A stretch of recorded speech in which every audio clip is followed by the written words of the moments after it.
So with the Ao arc starting soon, aka the Vessel arc starting on Boruto episode 178, we will see the likes of Kawaki, Jigen, and the other inner members of Kara. And not only that, we will get to the main focus of this arc, which is Ao. I know he's only present for a good 4 chapters of the Boruto manga, but for me he is a very interesting character. From the small lessons he teaches to Boruto, the way he disregards himself as not a ninja anymore, and the way he accepts himself as a scientific ninja tool is pretty compelling to me as a character. I enjoy his character a lot and I think he's very interesting. However, there is one problem I have with Ao, and that is how the hell did he survive the 10 Tails Biju Blast back in the 4th Great Ninja War? In the manga, they never explain it. It is a humongous plot hole that goes unexplained. I know when the Boruto anime adapts this, I'm hoping they explain this because it does not make any sense at all. So when I was thinking about this in my free time, I decided to do some research. I went back and read the Naruto manga, I looked at the war arc, and I looked at the parts where Ao was showcased, and I made a pretty good theory from it. So for today's video, I'm going to explain to you how I think Ao survived the 10 Tails Biju Blast back in the 4th Great Ninja War. Let's get it, man.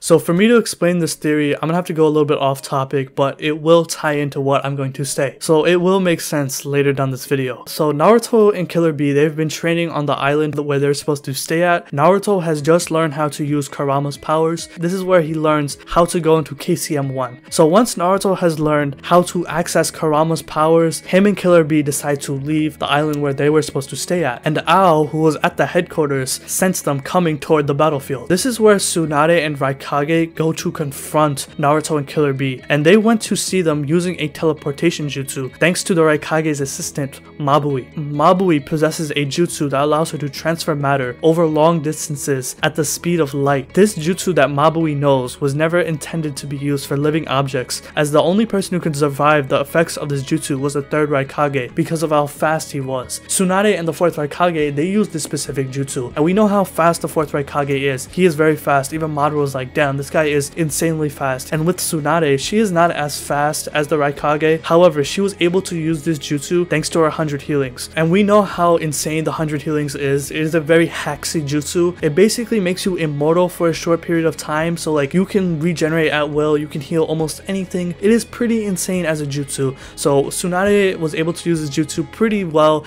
even though she wasn't as fast as the Raikage, and you need to be as fast as the Raikage to be able to use this jutsu. So of course Tsunade sustained some injuries, but it wasn't that much, as she was able to heal it almost instantly using her 100 healings jutsu, so she was fine at the end of the day. Obviously later in the war, the 10 Tails shoots a Biju bomb toward the headquarters, killing everyone there. And the people who were at the headquarters present at the time were Shikaku, Shikamaru's dad, Inoichi, Ino's dad, Ao, and Mabui. And of course, once the 10 Tails shot the Biju bomb, everyone at the headquarters could sense that the Biju bomb was heading their way, and they knew that they were going to die. There was nothing else they could do. Ao sensed it, Shikaku sensed it, Inoichi sensed it. Inoichi and Shikaku, they already accepted their fate. They knew they were going to die. We saw this small talk between Ino and Inoichi and Shikaku and Shikamaru. It was pretty sad, I'm not gonna lie, but they knew that they were going to die and they accepted their fate because they knew the 10 Tails Biju bomb was heading their way and there was no way they were going to survive it. But somehow Ao did, as we see him in the future.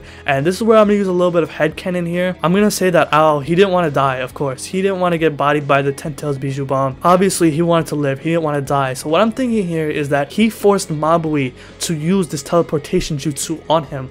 And obviously, like I said earlier in this video, in order to use this teleportation jutsu, you have to be as fast as the 3rd Raikage, since all the objects that are being moved in this teleportation jutsu moves at the speed of light. So obviously, you know, we can use a little bit more headcanon here and say Ao is not lightspeed. We can say that Ao is not lightspeed, and since he's not lightspeed while using this jutsu, it fucked up his body. body, he sustained so many injuries, which explains why he has scientific ninja tools and prosthetics across his entire body. I think it makes a lot of sense because Ao is not Lightspeed. I don't think he is. That would be kind of weird, but if he isn't Lightspeed and he used this teleportation jutsu to teleport out of there before the Ten Tails Bijuu Bomb hit headquarters, it would definitely fuck up his body, considering that Tsunade, she got cut up over her entire body, and the only reason why she survived it is because she has 100 healings, which is like the most hacksy medical ninjutsu ever. So you can heal anything at will, of course, and Ao, I don't think he has any healing capabilities before using this jutsu, since he isn't Lightspeed. Destroyed his body, which explains why he has scientific ninja tools and all those prosthetics across his entire body in Boruto. The only other option I can think of besides this theory is that he used a reverse summoning jutsu, but if he were to use that, why is his body destroyed in the future? Maybe if he were to use a summoning jutsu, the bomb hit while he was reverse summoning himself, so maybe his body got caught in the blast midway while he was moving, but I think that is the only other way that I can think of besides my theory. There's no way that he can take the blast head on. That's BS. Like, I don't know how the hell he would survive something this big. It wouldn't make any sense. Like, the blast was so big that everyone from the battlefield could see it. Like, that's how big the blast was.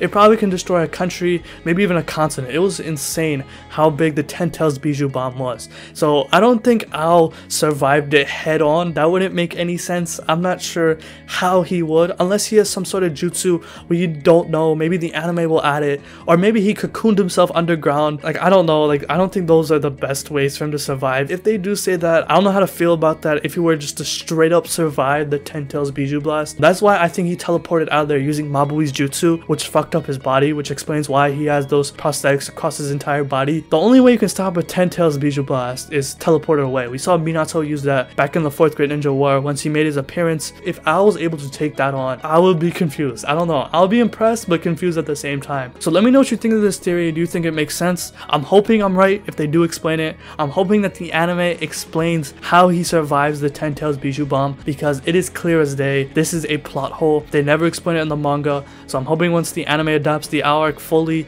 they explain how the hell Ao survived the Ten Tails Bijuu Bomb. So this is what I think about this theory. Let me know what you think about it. And if you have any other theories about Ao on how he survived the Ten Tails Bijuu Blast, let me know in the comment section below. So if you like this video, hit that like button, subscribe, hit the bell as well, and have a good day. Peace.